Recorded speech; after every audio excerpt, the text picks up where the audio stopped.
करेंगे। तो शहरियत कानून के खिलाफ पूरे मुल्क में एहतजाज हो रहा है। शाहीन बाग की तर्ज पर मुमरा में भी गुज़िश्ता 3 दिनों से एहतजाज का सिलसिला जारी है। एहतजाज में ज्यादातर खवातीन और बच्चे शामिल हैं। वहीं स्कूल और कॉलेज के तलबा भी इस एहतजाज में पहुंच रहे हैं।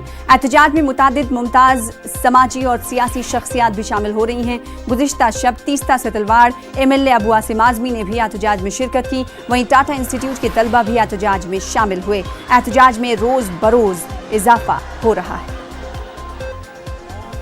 तो जब सर्टिफिकेट चेक की जाएगी, वो लोग जो गैर मुस्लिम हैं, अगर उनके पास सर्टिफिकेट नहीं होगी तो मोदी जी कहां भेजोगे उनको?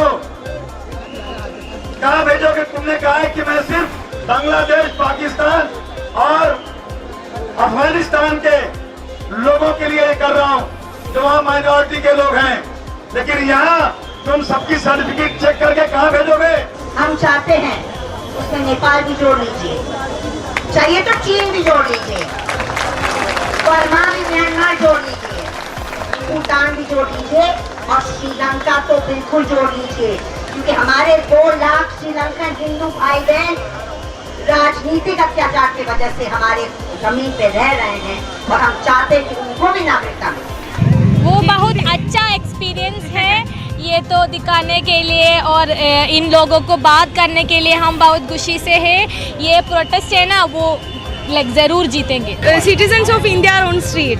Every people are on. Is to extend my solidarity and to participate